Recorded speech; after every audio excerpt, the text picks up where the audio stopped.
I used to be a very typical American Christian. I went to Sunday school when I was a kid. I was confirmed in the church when I was in middle school. And then I went to college and medical school and training. And I bought into the idea that you had to choose between science and spirituality. Now, I was a good person. I mean, I certainly bought into the concept of being a good person and honest and ethical and a woman of integrity and all those sorts of things. But the fact is, I was really busy. I became a wife, a full-time surgeon. I was the director of spine surgery at a big university. And pretty soon I had 4 little kids to take care of. I mean, Jesus to me was one more thing on my to-do list that I knew I was never going to get to. But that all changed one day in 1999 when I died. And yes, I literally mean died. I spent 30 minutes under 8 to 10 feet of water without oxygen at the base of this waterfall. And while I was underwater and dying, I asked that God's will be done. And the minute I asked that, I was immediately overcome with a very, very physical sensation of being held and comforted and reassured by Christ. And he took me through a life review that was like nothing I could have imagined. I was reinserted into every one of the most painful memories of my life. But this time was different. I had a complete understanding of the life story of the other people involved, and I felt nothing but compassion, even for the people who had hurt me deeply. And I discovered that where God's love is present, there is no room for destructive emotion. I discovered grace. And then I was also shown the beauty that came out of each and every one of those painful experiences when seen from a distant perspective. Eventually, my body came over the front deck of my boat, and when that happened, my spirit rose up and out of the river, and I was immediately greeted by a group of people or spirits, beings, who were so overjoyed to welcome me home. I know that they had loved me and known me as long as I have existed. And even as I was with them and rejoicing, I could look back at the river and I could see my friends pull my bloated purple body to shore and watch them start CPR. And I had a wonderful life. But even as I watched that, I knew that I was home and I had no intention of returning. And these people, or spirits, started taking me down this beautiful pathway that exploded with colors and flowers and the aromas of flowers, which is what speaks beauty to my soul. And I absolutely believe that God presents to each one of us the experience at the time of our death that does speak beauty to us, that lets us know that we are known and loved. And we finally got to the end of this pathway, and I was there for what felt like many, many hours.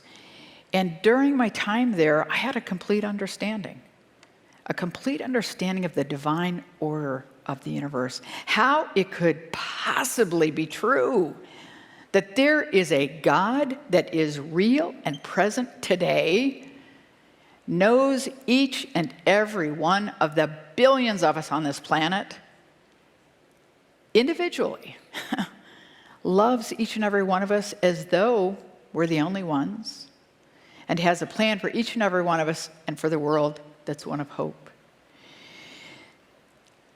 And eventually I was told that it wasn't my time, that I had more work to do on earth, and that I would have to go back to my body. So I did what any reasonable person would do, and I said, I'm good, I can stay. But here I am, I got kicked out. But they took that opportunity to then give me this laundry list of work yet to be done. Everything on the list would be challenging, but certainly one of the most challenging Things on that list had to do with the coming and unexpected death of my oldest son. He was hit and killed by a car 10 years later. But at that time, he was only 9. And when I asked the obvious question of why my boy, I was immediately returned to my life review, where I had been shown the truth in God's promise that beauty comes of all things, eventually. And I was reminded that it is always a matter of trust, trusting God's promises to us. And with that, then, I was reunited with my body. And I continued to have supernatural experiences over the next couple of weeks. But then finally, the window, my personal window into heaven, closed. And I was left with the consequences of my injury, and I underwent many, many surgeries and many more months of rehab. And I spent those many months of rehab trying to figure out what had happened to me. I researched extensively every possible explanation or excuse that anyone had ever mentioned. I researched, of course, dreams and hallucinations and DMT or other neurotransmitter trips. Could it have been just the physiologic process of a dying brain? And at the end of many, many months of research, I had to conclude that mine had been a true and spiritual experience. And I discovered also that science and spirituality actually coexist very easily because they answer different questions. And I also discovered that I wasn't alone in this experience. Almost 20 million people in this country alone have had this sort of profoundly transformative experience. And I've spent many years, of course, thinking about my experiences, and I recognize that my most important transformation was moving from hope or a faith in God's promises to an absolute trust. And I do not mean to discount the faith of the Bible, but faith in our culture is so often based on reading or other people's experiences, and it can certainly be strong, but it can just as easily be shaken or lost when challenged. But trust is solid. Trust is an active choice based on the presence of God and the experience of God's trustworthiness in one's own life. And I will tell you that trust for me is sort of faith in action. And I will tell you what it looks like in my life. First of all, because of trust, I'm free. I am free from all bondage to my past. I don't feel guilt. I don't feel remorse, regret for anything I've done or not done. Because I trust that God knows me completely and knows my story, knows my failings. And in that knowledge, through grace, feels nothing but compassion for me. And I also know that I would feel nothing but compassion for people in my past, because if I knew their true story, I too would feel nothing but compassion for them. And so I am free from bitterness, hate, anger, even minor irritation that people have caused me. And I don't have worry or anxiety about my future, because I trust that God has a plan for my life that is one of hope. And I'm certainly not afraid of death. I trust, and actually I will claim to know, that there really is life after death, heaven, whatever you want to call it. And I actually believe that it is the very reality of that heaven that brings context and meaning and purpose to my own life. And what I mean by that is best shown in this next slide. Many of you will see a white cup, and some of you will see blue faces. But if you focus entirely on the cup, you'll miss the context and the meaning provided by the faces. And if you focus entirely on the blue faces, you'll miss the beauty and the purpose of the cup.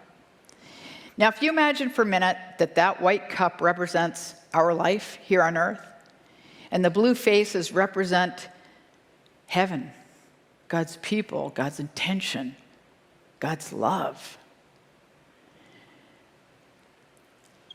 If you take away that background of heaven, then this white cup of life becomes nothing but potential. So, I'm free from my past. I don't worry about the future. And heaven brings a context and meaning to my life. So what that means is that I am absolutely free to be fully present in every moment of this day. And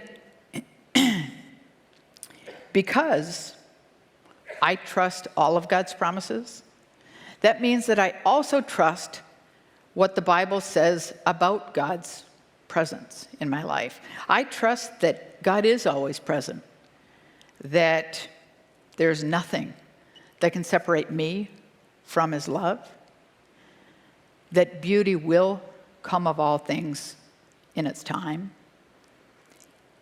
and that all things work together for good. So what that does is it allows me to rise above my momentary circumstances and experience joy.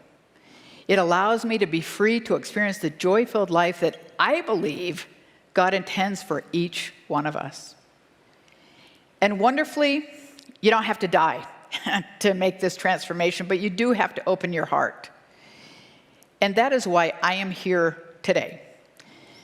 Because I want to share my story, but more importantly, I want to challenge you, every one of you, to try to prove anything I've said wrong.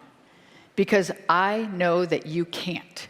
And I also know that in the process of trying, your lives will be transformed in ways that you cannot even begin to imagine. So thank you, and God bless you.